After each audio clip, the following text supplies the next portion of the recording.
Salam, hər vaxtınız xeyir olsun, əziz və dəyərli şagirdlər. Ramazan bayramımız, Novruz bayramlarımız mübarək olsun.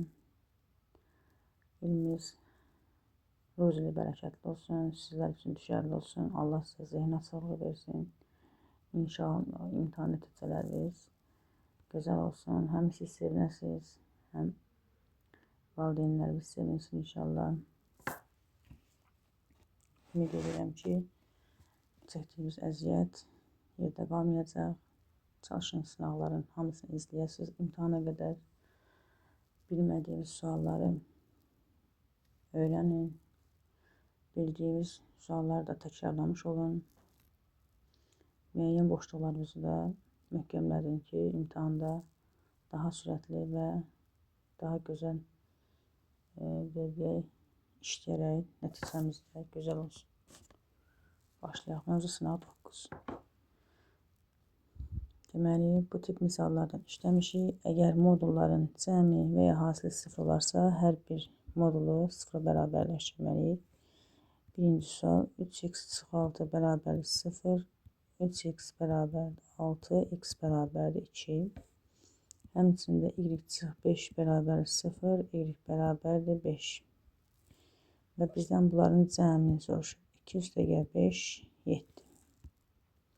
A cüt B təknatlı ədəd olarsa aşağıdakıdan hansının qiyməti cütdür?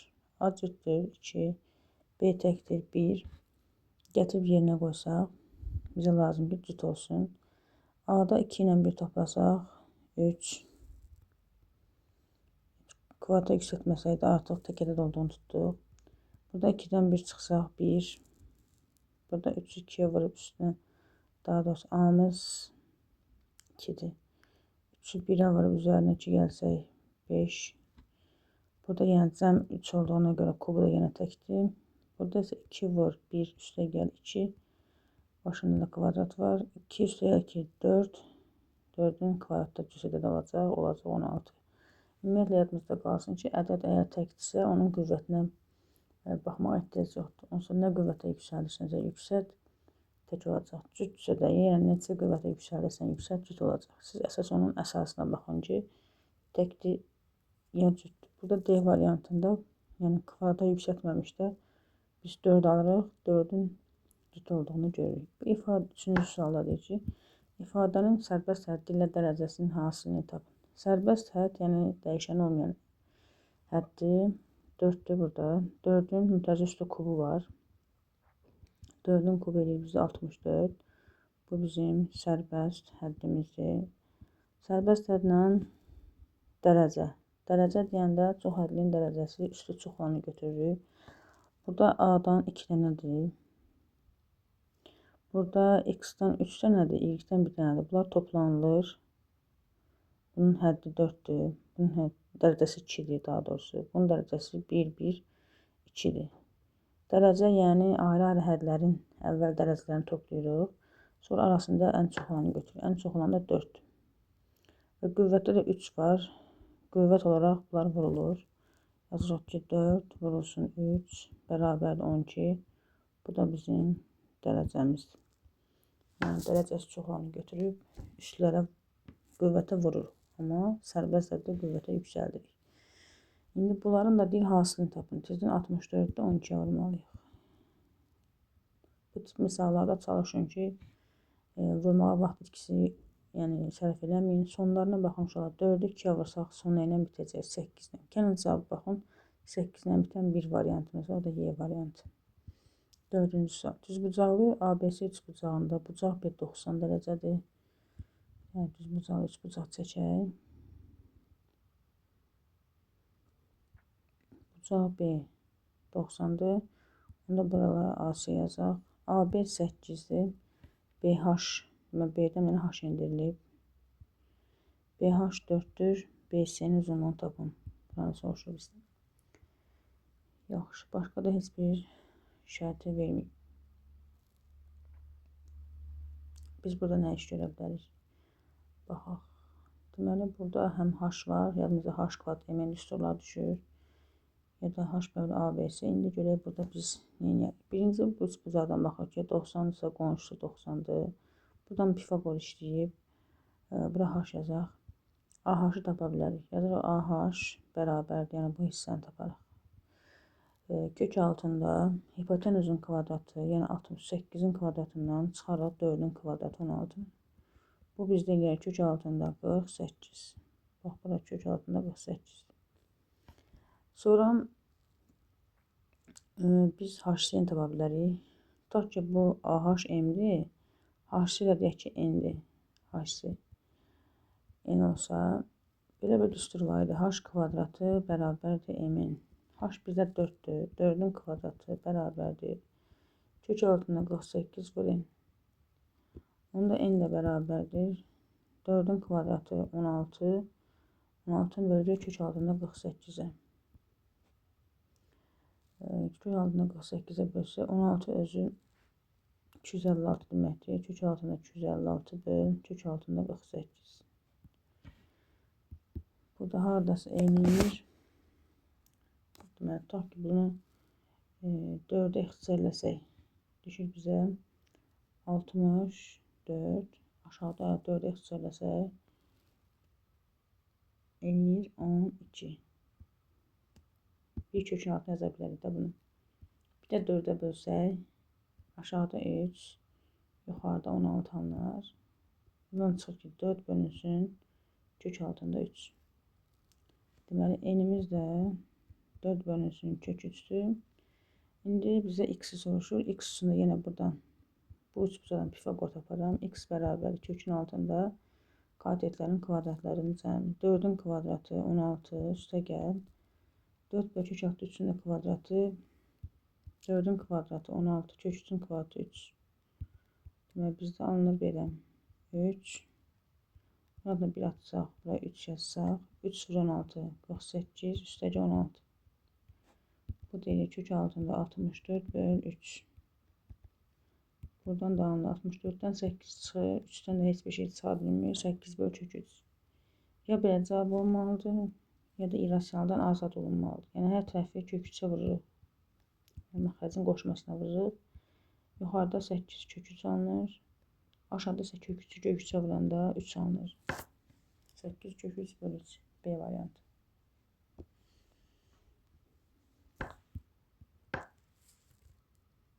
Üç düz xət bir-birlə cüt-cüt kəsişərsə alınan şüaların sayı nə qədər olar?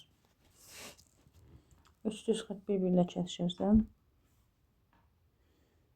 1, 2, 3. Bax, belə cüt-cüt kəsişmək bu deməkdir.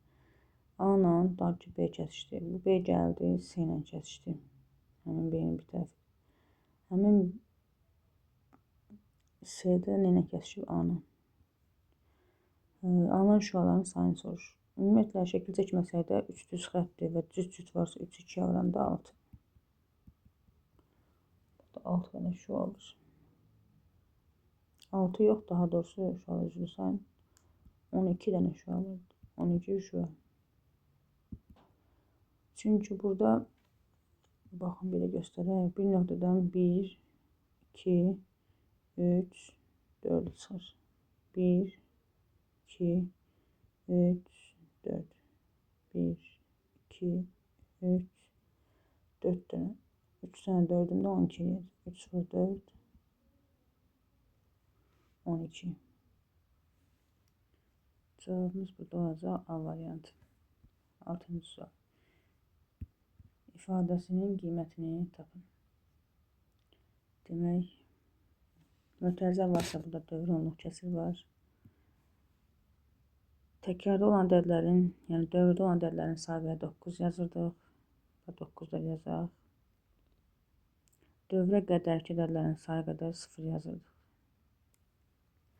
Onda birinci ədədimiz olur 2 tam 9'da 4 çıx 2 tam 90'da 4 bölünsün.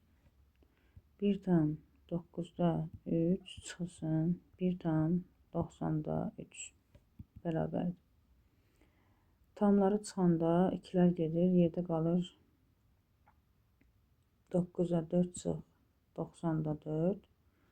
Aşağıda da yenə 1'lər gedir, 9'da 3 çıx 90'da 3 qalır. Orada da ortaq məxrəc 90 gətirsək 90'ı 9'a bölsək 10. 10'u 4'ə vursaq 40 çıx 4. Aşağıda 9 ilə 90'a 90'ı gətirsək, burada 10. 10'u 3'ə vurduq 30. 30'dan çıxarıq 3'ü. 90'dan da belə gedər. 40'dan 4 çıxdıq 36. 30'dan 3 çıxdıq 27. Bunları 9'a ixtisarləsək 3'də 4. Yəni bu tip misalda əslində baxanda da görünür ki, eyni düşsə, tamlarımız eynicə, tamlar gedəndən sonra mötərizədəki ədədlər də eynidir. Demək ki, cavabımız 3'də 4 qalır. İndi biz bu 3'də 4'ü necə göstərə bilirik? 1 tam 3'də 1 kimi. Əgər belə cavab da yoxdursa, bunu dövranlıq kimi göstərməliyik. 1 tam. Bəs 3'də 1 necə göstərilir? Bunun üçün də uşaqlar 1'i budaqla 3'ə bölürük. Buna deyirlər adi kəsin dövranlıq kəsə keçirilməsi. Olur 1 tam. Deməli 1 3'ə bölürük 0 tam. Sonra 10'u 3'ə bölürük 3. 9 qalır 1. Onun içində 3 yenə 3. Və bu da demək ki artıq 3'lər təkrarlanacaq. Ona görə 1 tam dövrdə 3 kimi saxlayırıq A variantı. 7-ci sual. Bərabər yanlı üçbucağın yan tərəfi, yəni bərabər yanlı üçbucaq çəkək. Bərabər yanlı üçbucağın yan tərəfi 14 cm. Oturacağına çəkilmiş medianın, bu sual görürsünüz neçə dəfələrlə düşür. Bunu qəşəng öyrənin. Oturacağı çəkilmiş median deyəndə artıq siz bilin ki, həm də hündürlük çəkilir. Çünki bərabər yanlıda median həm də hündürlükdür. 10 cm üçbucağın yan tərəfinə çəkilmiş hündürlüyü tapın. Yan tərəfə çəkilmiş hündürlüyü istəyir. Yəni bizdən baxın bunu istəyir. Bu H istəyir. Yaxşı. Belə bir düsturumuz var idi bizim ki, A1 H1 bərabərdir A2 H2. Çünki əlimizdə 2 dənə H var. Amma bu H tapmamışdan qabaq bu birinci H-ın, yəni onun medianı deyək ki, bu da H idi. Çünki bunu dedik ki, median hündürlükdür. Bu H-ın çəkildiyi tərəfi tapmalıyıq. Bunu tapmaq üçün də əvvəla 14 ilə 10-dan gəlib aşağı hissənin oturacağını burada x yazaq. Və buradan bir x yazaq. Pifagor işləyək. Burada. Yazaq ki, x bərabərdir. Kök altında 14'ün kvadratından çıxaq 10'un kvadratı. Bu eləyir, deməli 196 çıx 100. O da eləyir kök altında 96. Bu da kök altında 96'dır. Bu da kök altında 96'dır. Yəni oturacağımız 2 kök altında 96'dır. İndi A1 H1 A2 H2 düsturunu tətbiq eləsək, olacaq belə.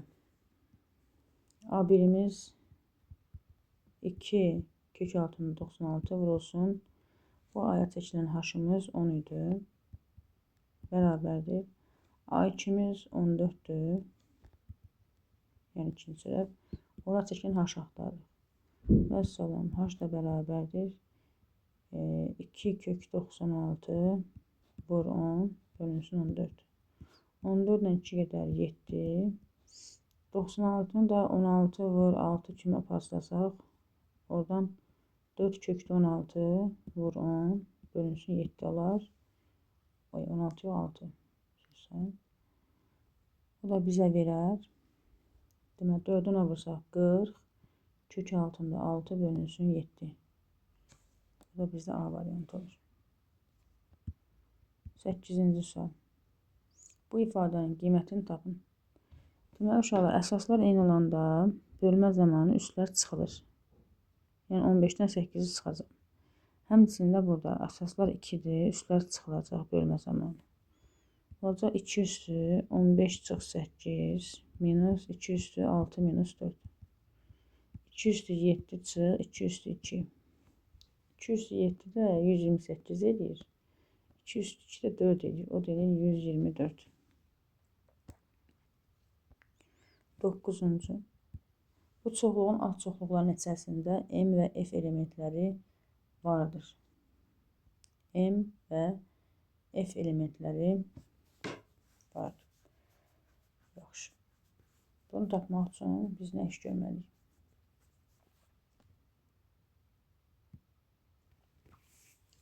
Deməli, burada fikir verəcəyimiz əsas məsələ uşaqlar, M və deyir. Və yəni ikisi bir yerdə.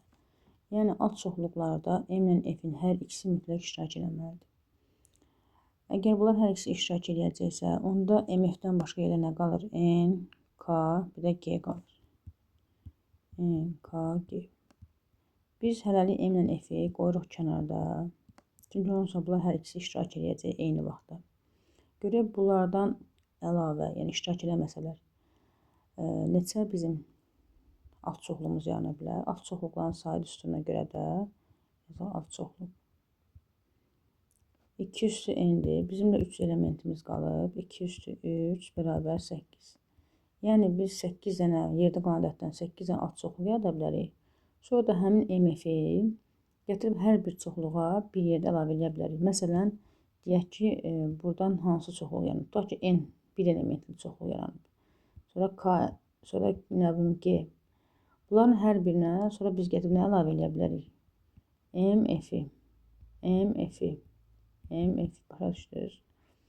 Sonra 2 elementli, məsələn, n ilə K-nı götürə bilər. Yəni bura nə əlavə edə bilərik? MF-i və bu cür davam eləsək 8 dənə bizim alt çoxluğumuz olar. Deməli, bundan sonra saxlayaq ki, 2 elementin və ya 3 ola bilər, fərqləmir. Bir neçə elementin orada iştirak eləməyə mütləqdirsə, eyni zamanda biz onları çoxluqdan kənarlaşdırırıq. Yerdə qalan ədədlərin 2 üstü n üstünün alt çoxluqlarının sayını tapırıq. Nə qədər alt çoxluğumuz varsa, o qədər də MF-in iştirak elədiyi alt çoxluq var deməkdir. Cavabımız olur 8. 10-cu sual. İşarələrini təyin edin. İşarə təyin edəndə demişik ki, mütləq birinci gedirik cüt dərəcəli qüvvət olan dəyişənlərə baxırıq. Birincisi x üstü 5, y üstü 5 təkdir. Sonuncu da x kubu və z-dir, yəni təkdir. Amma ortada duran ifadə, yəni ikinci ifadəmizdə z üstü 50 var. Niyə cütdən başlayır? Çünki bu 50-nin hesabına z özünü bu dəqiqə müsbət kimi aparır. Nəticə isə sıfırdan kiçikdir. Sıfırdan kiçik demək ki, nəticə mənfi olmalıdır. Və biz burada deyirik, müsbəti necə işarələ də vursaq mənfi alarıq. Müsbəti mənfiyə vuranda nəticədə mənfi olur. Demək, buradan tapdıq ki, y mənfidir. Bax, tapılanları göylə göstərəcək. Y mənfidir. Sonra gedirik, deyirik ki, əgər y mənfidirsə, onda burada nəzər alaq. Onsuz üstü təkdir. Yəni, tək dərəcəli qüvvətin işarəsi elə özünküdür. Cütdə hələ bilmək olmur. Yəni, cüt sadəcə ümumiyyətlə cüt olduğuna görə müsbət göstərir. O dəyişənin işarəsi deyil. Burada gəldi, y mənfi tapmışıq. Nəticə də sıfırdan kiçikdir. Nəticə də mənfidir. Və nəticənin mənfi olması üçün də x yerə müsbət olar. Ki, müsbəti mənfiyə vuranda mənfi alınır. Buradan da x-in işarəsini tapmış olduq. Və gəldik sonuncuda x-i artıq müsbət tapdığıma görə və nəticə də mənfi olmalıdır. Sıfırdan kiçikdir. Müsbəti nəyə vursam mənfi alınar? Mənfiyə.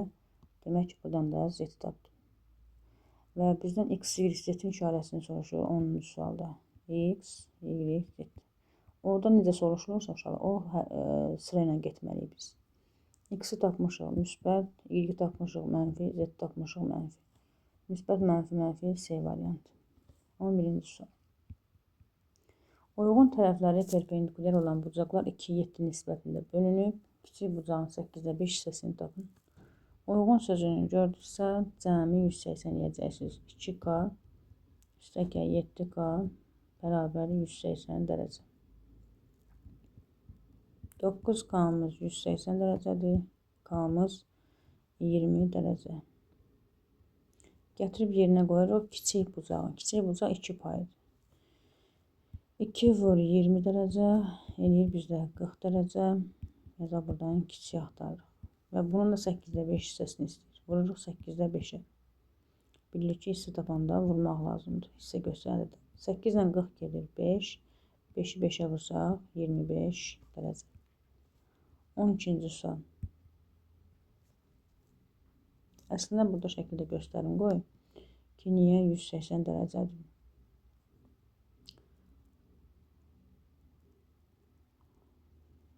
Baxın, bunu bir nöqtə götürsəm, həm bura perpendikulyar, həm də bura perpendikulyar eləyəndə buna deyilir uyğun tərəfləri perpendikulyar olan. Yəni, hər ikisi tərəfləri bir-birinə 90 dərəcə altı kəsir. Onda yerdə qalan bucaqlardan danışır bu. Biri alfadır, bir də betadır. Bunlar içi və kör olduğu üçün cəmi həmişə 181. Müxtəlif növlü bucaqlardır. 12-ci sualda bu ifadənin çox hədlisini vurğulara ayrılır. Baxıraq ki, birinci ilə ikincidən nəyi ortaq çıxartmaq olar? Hər ikisində A var, hər ikisində B var. Burada qalır A minus B. Sonra gəlir uşaqlar minus. Minus gəlir. Biz bunu mötərizə içinə salmaq istəyiriksə, minusdan sonra mötərizə atırıqsa, içəridəki işarəni dəyişməliyik. Yəni olur A çıx B. Sonra niyə bunu mötərizə yazırıq ki, ortaq vuruq çıxartmaq üçün? A çıx B hər ikisində var. Ona görə mötərizə olur A çıx B. Vur. Digər mötərizədə yerdə qalan AB. Bir də minus 1 yazılmalıdır. Niyə 1 yazılır? Biz ortaq çıxardandan sonra yerdəki ifadələri bir-bir həmin çıxartdığımız ortaq ədədə bölürük. Birincini böləndə AB qaldı. Çıxdan sonra A çıx B gəlir. A çıx B-nin A çıx B-yə bölünür 1 alınır. Deməli, cavabımız olacaq Y variantı. 13-cü sual. Xaricdə çəkilmiş çevrənin radiusu 6 olan bərabər tərəfli üçbucağın perimetrini tapın. Bərabər tərəfli üçbucaqdan perimetr istəyirsə, perimetr 3 saat. Bizə A lazımdır. Və bir də xaric çəkilmiş çevrənin radiusu böyük R verir. Burada siz böyük R-in A-la olan düsturunu mütləq ki, bilin, imtahanı az qalıb əzbərləyin. A kök altında 3 bölünsün 3'dür. Yəni radiusumuz 6-dırsa, onda A da bərabərdir. Çarpaz vursaq 6 vur 3 bölürük kök altında 3'ə. Burada 3 ilə ya da belə eləyək, 18 bölünsün kök 3. Asan yolu odur ki, 18 3'ə bölürük 6. Yanına bir dənə kök 3 qoyuruq. Və yaxud da bəzi uşaqlar belə öyrəşib, qoşmasına vurmaq. Hər iki tərəfi kök 3'ə vurarsınız. Yuxarıda olacaq 18 kök 3. Aşağıda kök 3'ü kök 3'ə vursaq kök 9, oradan da 3 çıxır. Yenə 3 18 gedir, yenə eyni 6 kök 3'ə gedir. Sadəcə imtahanda vaxtınız getməsin deyə 18'i kökün altındakı də bölür, yəni həmin kökdən birini yazılır. Onda perimetri tapmaq üçün də 3 vurulsun 6 kök 3. Çünki A-nı 6 kök 3 tapmışıq. O da edir 18 kök 3 C variantı. 14 moduldur. Demək biz burada qiymətlər qoyuruq. A sıfırdan böyükdür, tutaq ki 1'dir. B A-dan böyükdür 2 olsun. C də B-dən böyük 3 olsun. Yenə gətirib yerinə qoyuruq. Müsbət nəticəsi olduğu kimi mənfi nəticəsi yerini dəyişirik. B-miz 2'dir. C-miz 3'dür. 2'dən 3 çıxanda mənfi alınır. Ona görə biz burada dəyişənlərin yerini dəyişirik. C çıx B üstə gəl. Burada A-nın yerinə 1, B-nin yerinə 2 qoysaq yenə mənfi alınır. Onda B çıx A olur bu səfər yenə yerini dəyişirik. Və üstə gəl C ilə A-nı da yerinə qoyanda baxıram ki 3 üstə gəl 1 müsbət verir. Olduğu kimi də qalır. İşarə dəyişmir. Burada nələr gedir? Deməli, baxaq. A-lar gedir. B-lər gedir. Əlimizdə qaldı 2C. Elə burada yazmaq var. Cavab oldu 2C, Y variantı. 15 ifadələri eynilik olarsa, X çox hədlisini tapın. Eynilik deyirsə, yəni sağ sola bərabər X tapmaq istəyirəm. X tapmaq üçün nə edəcəm? 7-danı sağa ötürəcəm. Çox asan sualdır. X bərabərdir 6A kvadrat. Üstə gəl 3A. Üstə gəl 7. 7A sağa keçir olur çıx 7A. Onda X də bərabərdir 6A kvadrat. 3A-dan 7-danı çıxanda mənfi 4A. Üstə gəl 7. Belə bir ifadə olmalıdır. Cavab C. 16. Əköb N16 olarsa, N-in ala biləcək qiymətlərin sayını tapın. Yəni, N16-nın bölənləri olmalıdır. Sayını soruşur. Yazaq görək. 1, 2, 4, 8, 16. Deməli, 5 dənə bunun böləni var. 17-ci sual. Bu nisbətdə x, y, z verilib 1, 2, 3 nisbətində və bunların kvadratları cəmi 56 olarsa y2 tapın. Bu misallar bilir ki, k-la işləməliyik. Deməli, x yazırıq 2k, y yazırıq x daha doğrusu 1k, X birinci duran birincini göstərir. İkinci duran ikincini. Y bərabərdir 2K. Z bərabərdir 3K. Gətirib yerinə qoyuruq. Bunların kvadratlarının cəmi 56 verməlidir. Deməli, K-nın kvadratı üstə gəl. 2K-nın yüksəldəndə kvadratda 4K-nın kvadratı. Z-i də yüksəldəndə olur 9K-nın kvadratı. Yəni, mütləq əmsalda yüksəltməlisiniz. Bərabərdə 56. Bunları toplayanda olur 14K kvadratı bərabərdir 56. K kvadratı 56-ı 14-ə bölsək 4. K da bərabərdir 2. K-nı 2 tapdıq. Y-i soruşur. Y-imiz də 2K idi. Onun Y də bərabərdir. 2 vur 2, 4.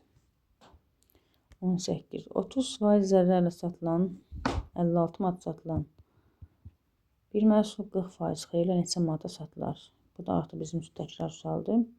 30% zərərlə deyəndə dedik ki, zərər olanda çıxmalı yox 100-dən. 100-dən 30 çıxanda 70%.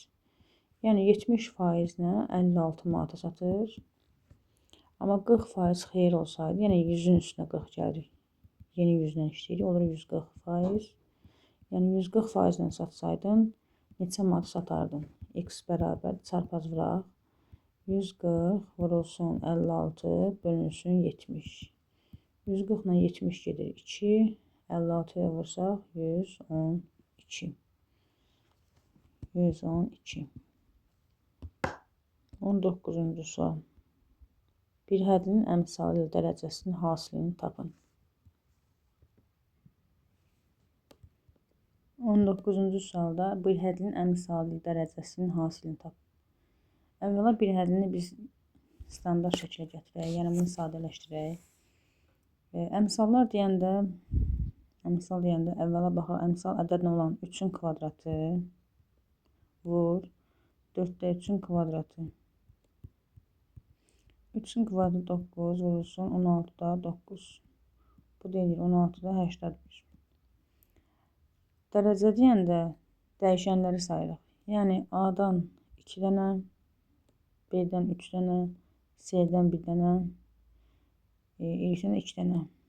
Deməli 2 üstəgəl 3 üstəgəl 1 üstəgəl 2. Bu deyir bizdə 8. Və bunların hasilini istəyir bizdən. 81 bölü 16 vur 8. 8 16 gedir 2. Qalır 81 bölünsün 2. O da bizdə 40-dan 2-də 1 edir.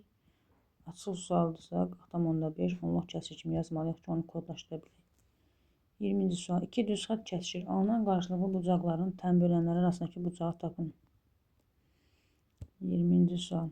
Bu əslində şifahi bir sualdır və cavabı şablondur. Amma yenə şəklini çəkək ki, 2 düz xətt kəsişir. Qarşılıqlı bucaqlar. Qarşılıqlı tutaq ki, bu bucaqlardır. Qarşılıqlı bucaqların tən bölənləri arasındakı bucaq. Bunu tən bölsək və bir də soldakını tən bölsək, bunlar arasında qalan bucaq görünür ki, elə 180 dərəcədir. Buraya yazırıq 180 dərəcə. 21. Verilmiş ədədlərdən neçəsi irrasionaldır? İrrasional üçün pi olan cavabı götürürük. Kökdən çıxa bilməyən ədədi götürürük. Bir də kökün altından 7-ni götürürük. Kök 9-dan 3 çıxacaq, digərləri də köksüzdür. Deməli, neçəsi deyirsə bizə 3 yazırıq. 22-ci sual. İfadənin qiymətini tapın. Deməli, ifadənin qiyməti surətlər eynidir, məxrəclər fərqlidir. Bu da bizim işimizə müqayisə zamanı işə yarayardı. Surətlər eynidirsə, məxrəcdə böyük olan kiçik, kiçik olan böyükdür. Amma burada toplamadırsa, demək ki, ortaq məxrəc söhbəti var. Və burada ortaq məxrəc gətirmədə biraz çətin məsələdir. Ona görə bu tip misallarda nə edirlər uşaqlar? Məxrəcləri parçalayırlar. 22. Məsələn, birinci məxrəci belə yaza bilərik də biz. 3 vur 5 kimi. Sonra digər kəsrin məxrəcini isə bu nə ilə bitibsə, digəri həmlədən başlamalıdır. Baxın, bu 5 ilə bitibsə, o 5 ilə başlamalıdır. 5 vur 7. Sonra bu 7 ilə bitibsə, bu 7 ilə başlamalıdır. 7 vur 9, 63 edər. Və bu 9 ilə bitibsə, 9 ilə başlamalıdır. 9 vur 11, 99 edir. Sonra bu tip misallardan işləmişik, görmüşük. Məxrəclərdə eyni ədədlər atılır. 5-lər, 7-lər, 9-lar atılır. Məxrəcdə qalır 3 ilə 11. Birinci və axırıncı məxrəc vurulur. Üstləri isə toplanılır. Neçə 5'imiz var? 4 dənə. 4 vur 5. Oldu 20 bölünsün 33. Elə belə də açıq suallığı üçün belə qalacaq.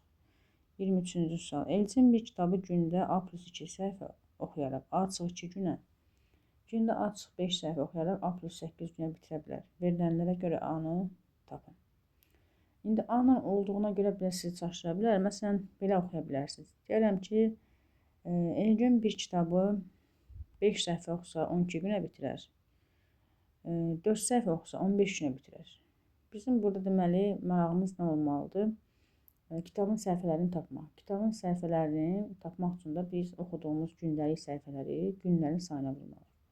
Yəni 5-i də 12-yə vursaq 60 eləyər, 4-ü 15-i də vursaq 60 eləyər. Yəni nəticə olaraq istəyir günləri çoxalt, istəyir gündəlik səhifələri çoxalt, dəyişməyən bir şey odur ki, kitabların səhifələri.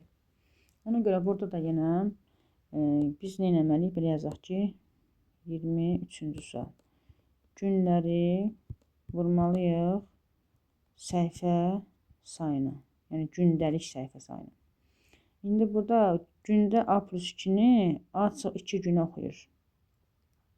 Yəni A+2-ni vurmalıyam açıq 2-yə. Bərabərdir. Açıq 5 səhifəni isə A üstəgəl 8 gün oxuyur. Yəni açıq 5-i də vururam. A üstəgəl 8. Ya belə axır nəticə olaraq səhifələr dəyişmir. Bunu vurub açsaq, deməli sol tərəfdə müxtəsər vurma düsturuna görə kvadratlar fərqidir. A kvadratı çıxı 2-nin kvadratı. Burada isə fərqli olduğuna görə bir-biri vurmalıyıq. A-nın kvadratı üstəgəl 8A çıx 5A çıx 5 8-ə vursaq 40. Hər iki tərəfdə A kvadratları gedir. 8A-dan 5A çıxanda 3A çıx 40 bərabərdir. Mənfi 2-nin kvadratı eləyir. Mənfi 4. Siz əvvəlcə belə yazaq. Solda mənfi 4 qalır. İndi burada 3A bərabərdir. Mənfi 40-ı sola atsaq. Olur müsbət 40. Mənfi 4 ilə müsbət 40 da verir. Müsbət 36. A da bərabərdir. 36 bölü 3. O da bərabərdir 12. Bizə deyil A-nı tapın. A-mız 12. 24-cü sual. 24-cü sualda düzbucaqlı ABC üçbucağında bucaq C 90-dır. Görünür. AC 5-dir. BC 6-dır. AH-ın BH-a nisbətini tapın. Yenə burada şəkil düzgün çəkilməyib. Biraz H-ı nədənsə bilmirəm. Bunlar qəribə çəkirlər kitabda. Amma ola bilsin ki, yəni kompüterdə olur. Bəzən xəta səhvlər. Yəni H 90 dərəcə altında bu şəkildə düşməlidir. Bura 5, bura 6-dır. Deyək ki, bizdən AH bizdə haradır? AH buradır. AH-ı bölməliyik BH-a. Belə, bu da C. Yaxşı. Belə bir qayda var ki, deməli, düzbucaqlı üçbucaqda H düşür. Bura M, bura N'dir. Bura A'da, burada B'dir. M'in N'ə nisbəti bərabərdir. A kvadratı bölünsün B kvadratına. Bu da hansı düsturdan gəlir uşaqlar? Belə bir düstur vardı, proyeksiya qaydası. A kvadratı bərabərdir. M vurulsun M üstə gəlin. B kvadratı bərabərdir. B'nin proyeksiyası. N vurulsun, yenə də M üstə gəlin. Bunları da biz böləndə, yazaq buradan bölsək, M plus N'lər gedir, nəticədə qalır. Həmin A kvadratı bölünsün B kvadratı.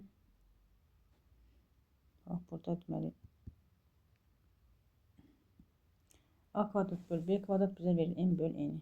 Yəni, indi bizə də AH deyək ki, M-dir, BH da bizdə deyək ki, N-dir. Həmin AH-ın BH-a nisbəti M-in N-ə nisbətidir, şəkildə göründüyü kimi. O da 5-in kvadratı böl 6-nın kvadratıdır. Yəni, 25-i bölməli 36. Bu da sizin üçün Bu sınavların içində ilk dəfədir bu sual düşdü. Amma yəni bilin ki, bu şəkildə belə düşsə, h-ın düşüb hipotenuzu böldüyü hissələrin nisbəti qatetlərin nisbətinin kvadratına bərabərdir. 25 bölünsün 36. Və 25-ci sual verilmiş şəklə əsasən x-in ala biləcəyi natural qiymətlərin sayını tapın. Deməli, söhbət x-dan gedirsə, burada da x üçbucağın bir tərəfi olaraq görünür.